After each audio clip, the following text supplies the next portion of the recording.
всегда встречи, расставания. Каждая встреча приносит мне бесконечную радость общения. Так было и на этот раз в Баку. Где бы ни находились мои земляки-дагестанцы, они однозначно мне дороги и близки. Мой рассказ о земляке, который связал свою судьбу с любимым городом Баку. Зовут его Мустафа Насыров.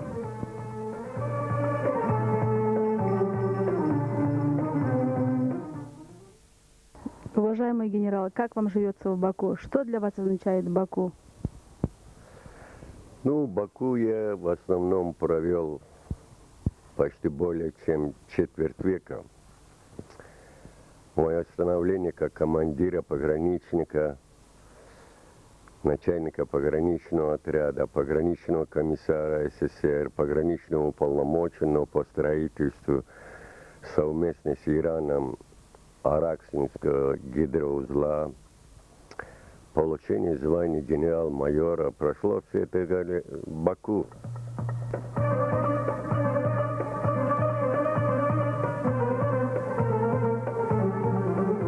Древний Дербент. Судьбы жителей этого города исторически переплетены. Из Дербента вышли многие знаменитости. Город, которым восхищались знаменитые поэты Востока, стал родиной 9 генералов. Мой рассказ об одном из них, о Мустафе Насырове. На широкой улице Генкюче в семье председателя горисполкома Джафара Насырова родился третий ребенок, сын Мустафа.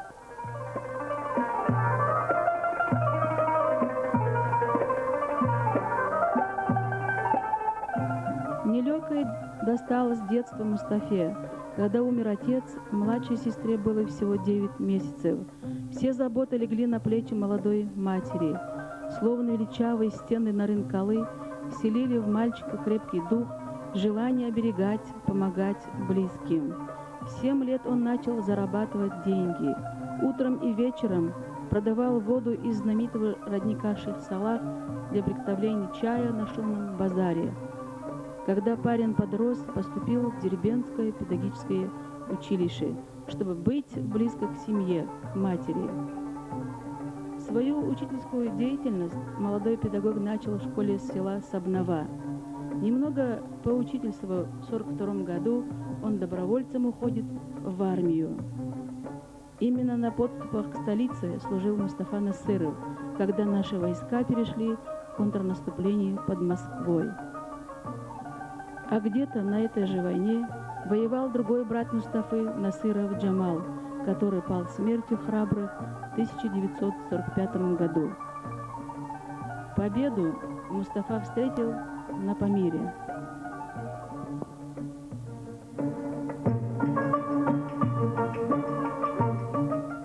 Судьба генерала Насырова — это случайно или вы сами с детства выбрали именно такой путь? Честно говоря, почти случайно.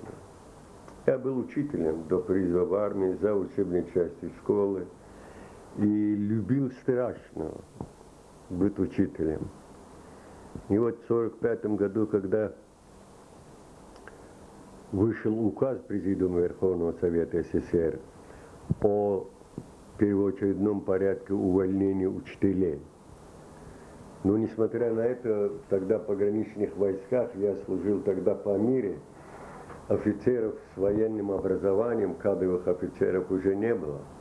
Многие ушли на фронты, и тем более молодых офицеров было мало. Трижды я писал рапорт, и трижды говорили: подождите. И вот в 1947 году я был комендантом города Фрунзе. Это позволяло иметь достаточно большое время, особенно вечернее. И я в марте 1947 года поступил в Киргизский государственный педагогический институт экстерном. А в июле 1948 года я сдал полный курс наравне с очниками, сдал все 4 государственных экзамена. И в это время Академии Министерства государственной безопасности объявили дополнительный набор. Был такой начальник политотдела округа, полковник Егоров. Он меня пригласил и говорит: хочешь увольняться, езжай в Москву. Вот мы отправим твои документы в эту академию, а там ты, если захочешь, провалишься. И там же тебя и уволят. Я с таким намерением поехал. Но получилось как? Я приехал, первый экзамен вступительный по истории, а я окончил 2 месяца тому назад исторический факультет Киргизского государственного педагогического института. Мне не было удобным ответить ниже, чем на 5, потому что спрашивали за среднюю школу, а я учитель с правом преподавания истории в средней школе. Следующий экзамен оказался Конституция СССР. Ну, офицер вдруг не знает Конституцию. И здесь дали 5. Третий экзамен оказался по географии. Но в Махачкале я учился в естественно-географическом отделении учительского института. Все эти документы были на столе комиссии. Я вынужден был и по географии ответить. Последний экзамен – это так называемая общая тактика. Вот и здесь я, откровенно говоря, показал полную неграмотность. Я не отвечал на вопросы, и меня поставили 2. Я был уверен, что меня отчислят, и я вернусь в родной Дербент, буду учительствовать. Однако, получив документы, изучив дополнительно, пришли к выводу, что общая тактика, военная подготовка я буду получать в течение 4 лет. И офицер с высшим образованием не стоит из-за общей тактики увольнять. И меня не уволили. И я оказался слушателем. Но после того, как я окончил военную академию, я не жалею и считаю, что поступил все-таки правильно. В этом смысле вот элемент случайности. А вот как попали вы в Баку? Ну, дело в том, что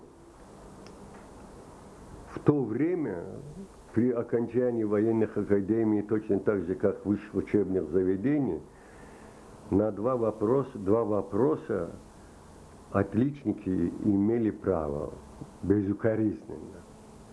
Первый, тот, который кончал красным дипломом, им давали дополнительно 2-месячную стипендию. Я говорю об этом почему? Потому что мне никто не помогал. Я, наоборот, помогал матери, посылал деньги ей. И вот в Баку вакантной должности не было. Та должность, которую мне предлагали Ереван, Тбилиси, Минск, даже начальник управления кадров говорил, что вы подозрительно ваше поведение, только Баку. Ну, короче говоря, да, вторая, вот этот красный диплом, что давал, право выбора места службы. Не должности, а места службы. Но мне говорили, что нет вакантной должности заместитель начальника отдела штаба пограничного округа. Я прилетел вот за счет этих 2-месячной стипендии в Баку, добился приема у секретаря ЦК Якубова, чтобы он содействовал. К сожалению, он сказал, что служить и в других округах высшим образованием в пограничных войсках единственный офицер, азербайджанец. Ну, я вернулся, и в следующий день начальник пограничных войск Союза проводил вот этот офицеров, слушателей, окончивших академию. Он во время беседы задал вопрос, кто недоволен своим назначением. Но тогда это был 3-й выпуск этой академии. офицеров с высшим образованием было очень мало. И там один товарищ сказал, что он недоволен должностью. Удовлетворили его просьбу. Я сказал ему, что я азербайджанец по национальности, владею азербайджанским языком, офицеру-пограничнику владеть местным языком, знать обычаи и нравы местного населения, они очень полезны будет его служебная командирская деятельность. И генерал-полковник Зырянов тут же дал команду начальнику управления кадров и сказал, сделайте так, чтобы он поехал в Баку. И через 2 дня меня назначили заместителем начальника отдела боевой подготовки штаба пограничного округа. Тогда здесь был азербайджанский пограничный округ.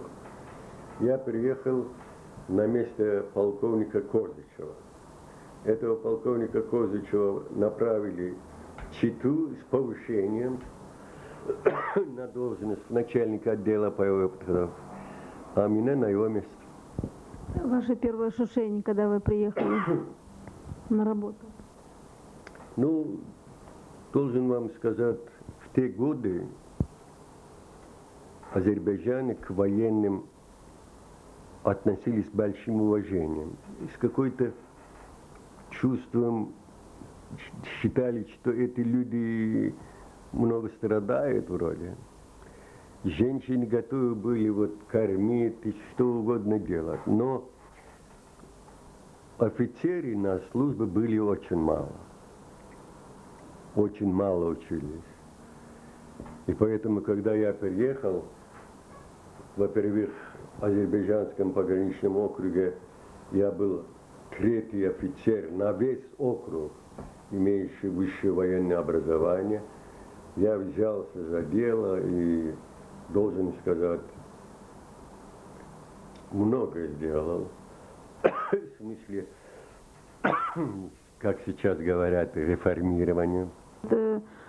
Сегодня, на сегодняшний день солдат вооруженных сил Азербайджана, Республика Азербайджан, он собранный? Ну, азербайджанская армия молодая, но последние годы идет усиленная работа. И сегодня можно с уверенностью сказать, что они уже в состоянии вести боевые действия и способны защищать независимость своей страны. А каково состояние сейчас вот наших границ? Ну, сейчас у нас границы, конечно, не так, как было раньше. Границы с Ираном, пограничные заставы были, они остались. Правда, сейчас технических средств мало. Да и них сейчас такой серьезной нужды тоже нет. Мы должны охранять границу от людей, которые приходят к нам недобрыми намерениями, занимающихся контрабандой, наркоманией, перевозкой оружия, стремлением увести из страны культурные ценности, исторические культурные ценности. Все это должны. Но все дело в том, что у нас государственная граница фактически с Россией почти прозрачная.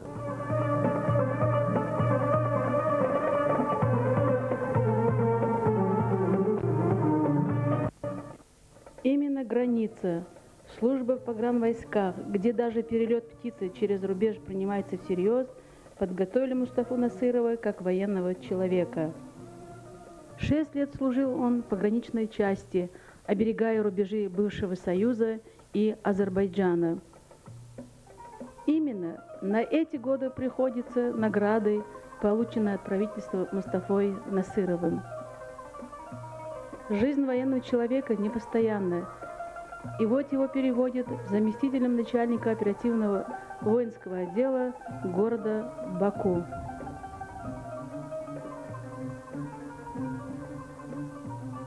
А с 1972 года по 1987 год Мустафа Насыров начальник названного отдела.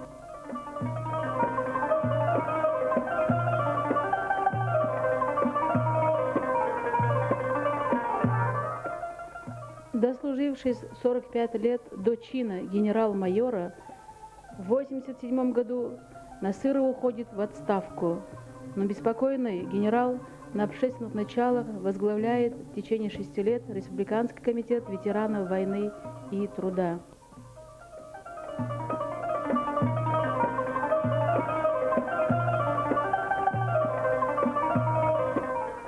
Как специалиста-пограничника Насырова пригласили на должность старшего советника министра национальной безопасности по проблемам границы Республики Азербайджан.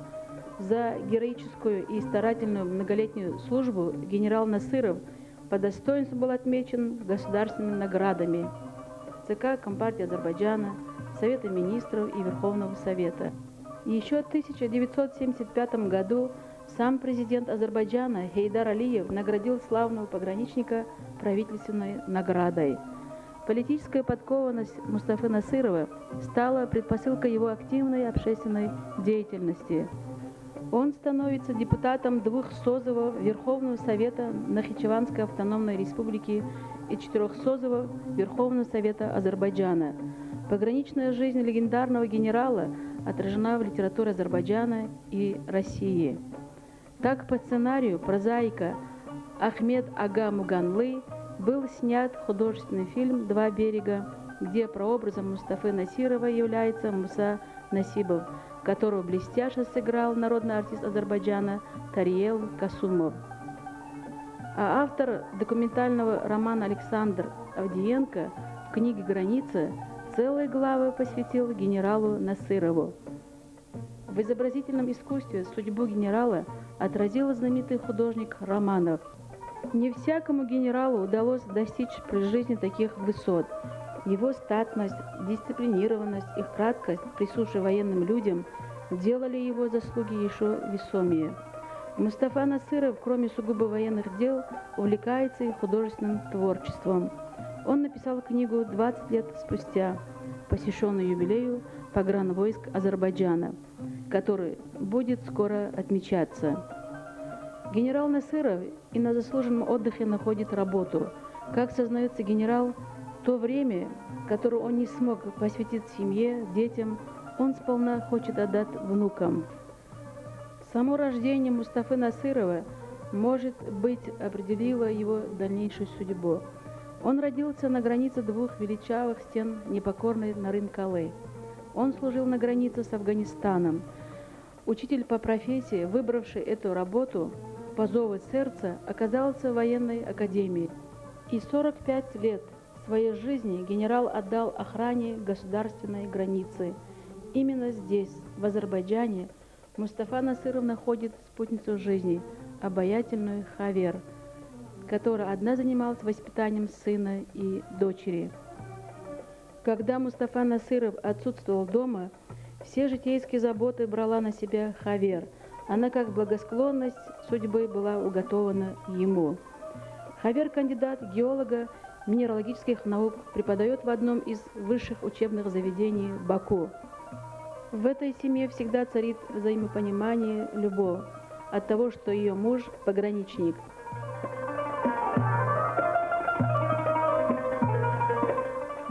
Пограничник по духу и службе у генерала Насырова нет границ между человеческими сердцами, между надеждами и мыслями, которые он по своему обыкновению делит со всеми. Затягиваясь дымом сигареты, генерал размышлял о будущем, каким оно будет, а я в его точных движениях улавливала мысли, что военный человек всегда найдет выход из любых ситуаций.